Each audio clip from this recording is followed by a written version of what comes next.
I am joined by Taylor men's cross country head coach Quinn White to look back at the regular season for he and the Trojans before they get ready for the national meet coming up in April. Quinn, a second place finish for the Trojans this year at the league meet. You were right there the entire season. It was you and Huntington the whole way. A tight race there that Huntington was able to pull out. What were your thoughts on the race in general a couple of weeks ago?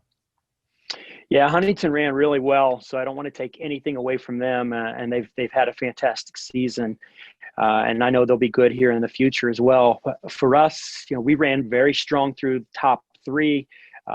We had a couple guys who just were totally off, and that happens, and we know that.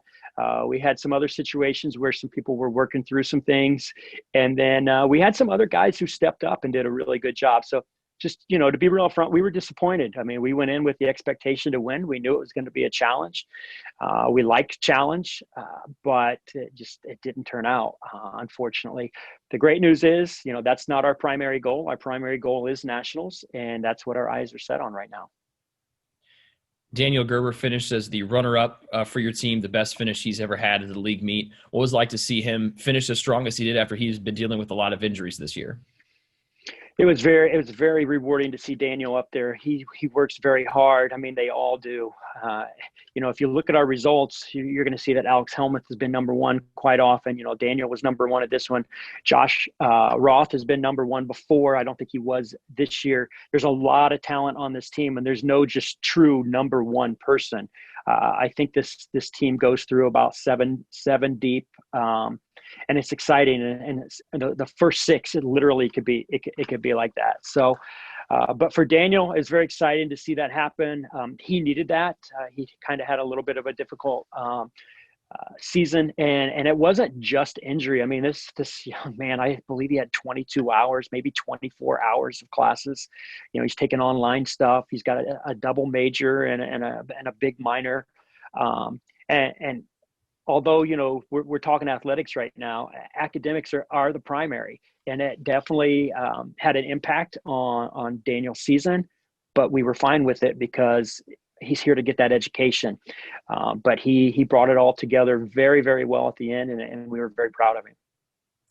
So obviously the long break, pretty easy to say that Daniel will probably be the one that's enjoying the long break here with everyone home for break and getting a month off or so before everybody reconvenes here in January or February, right? Yeah, well, I'm knowing Daniel, he's probably taking an online class right now. So he's probably actually not getting a break, but I'm not 100% sure.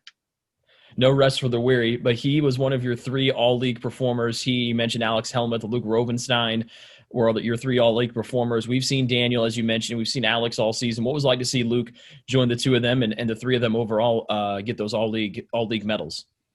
It was very exciting. Luke's been amazing. Last year, he was able to be healthy. It's kind of the first time in his first 3 years that he was healthy.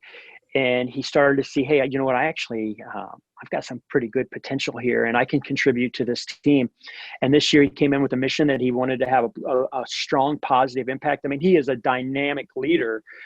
He's got so many great things going for him, but the running really worked out well for him. So I was very happy to see him up there. He practices very hard. He's been able to stay healthy, and he has literally taken his running to a whole new level. If we could keep rolling, I mean, he'll have a fantastic shot at being All-American in the spring. So we were all very happy for Luke, and his hard work and his perseverance has definitely paid off. How different is it? I know a lot of people have said that in all walks of life here in 2020, but how different is it for you as a cross-country head coach? We're recording this the Tuesday before Thanksgiving, so normally the league meet would have already been run. We'd be talking about your results in nationals, and then you and the team would turn your sole focus to the track and field season. So what's it like trying to prepare for a race that's over 4 months away? Yeah, it's wacky. It's not what we're used to, but it's also not that different. We start training for the cross country nationals in June, So it's almost just kind of like we're starting a new one. The challenge is with indoor nationals in there and with outdoor nationals. And, are we going to have to sacrifice somewhere or run through some indoor meets that we maybe wouldn't or handle them a little bit differently? So that's been probably more of the challenge than anything. But Rick, just to be real upfront, we're just thankful that we even had a season. It was, you see things starting to elevate, and you see things where this meet or this game gets canceled or schools start going online. And we were very blessed. We only had a couple people quarantined. You try to take care of the things that you can take care of, but this virus has just been crazy, and it's hard to stay out of quarantine as a whole. But our kids have had just an excellent attitude, a genuine heart of thankfulness. So we were just very happy that we were able to get through the season. We're very happy that as of right now, we're supposed to have a national meet in April. We don't know what's going to happen in April, but we're going after it and we're excited. And again, I've said it probably 5 times here in the last 30 seconds. We're just thankful for it.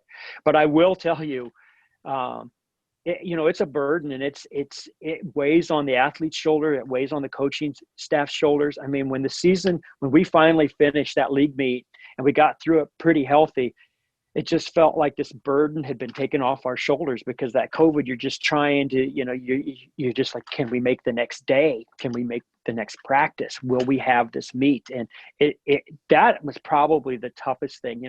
We got used to wearing masks and doing all the protocols that we needed to. And our athletes are very flexible with that, but just that heaviness of what's coming, what's going to be the next day. So that's why we really tried to have that attitude of thankfulness and just make the best of everything that we had. Well, I'm going to knock on the wood of my chair for continued health for both the men's cross country team and the rest of the world as well.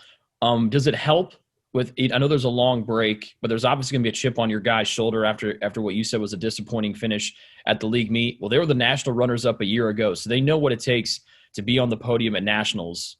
What do you think these guys are going to have going through their head these next couple of months trying to right a wrong, if you would, from the Crossroads League meet and have a bigger showing out at nationals?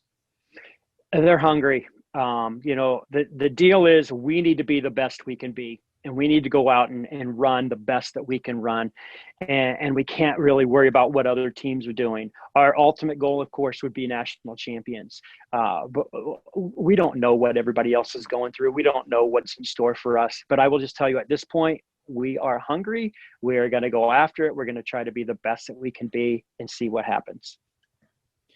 Last thing, we'll obviously be talking to you after the national meet coming up in April, but just a quick word on what your seniors have meant these last almost 4 full years here and what they brought to the Taylor men's cross country program. Yeah, well, this is only my second year with the men's program, but I did see these guys as they came in as freshmen and as they ran as sophomores. It's just been really fun to see them lead. And, there's 4 seniors, all are great young men. Good news is Daniel Gerber will actually be back. He's got a whole year of red shirt available. So that's great. But, someone we haven't talked a lot about who is just a dynamic leader and actually had a phenomenal season, has improved so much in the last couple of years, is Sam Hardy. He just has been a game changer for our program, not only on the course, but just his leadership off the course, and his Christian walk is so strong, and he is great at just, really melding that into everything we do, which we try to do anyways, but he's just phenomenal at it. So we just haven't really mentioned Sam's name a lot, and he definitely deserves a shout out. But Josh and Danny and Luke, all of them have been phenomenal leaders, guys that I'm very proud to coach, and very proud that they have the opportunity to lead this program. And they're great young men. Quinn, thanks for the time. Best of luck as you and the coaching staff prepare for the league or the national meet coming up in April. And we'll talk to you after that big race. Great. Thanks a lot, Rick. That is Quinn White, the Taylor men's cross country head coach, joining me today to stay up to date with everything Taylor men's cross country. Just log on to TaylorTrojans.com.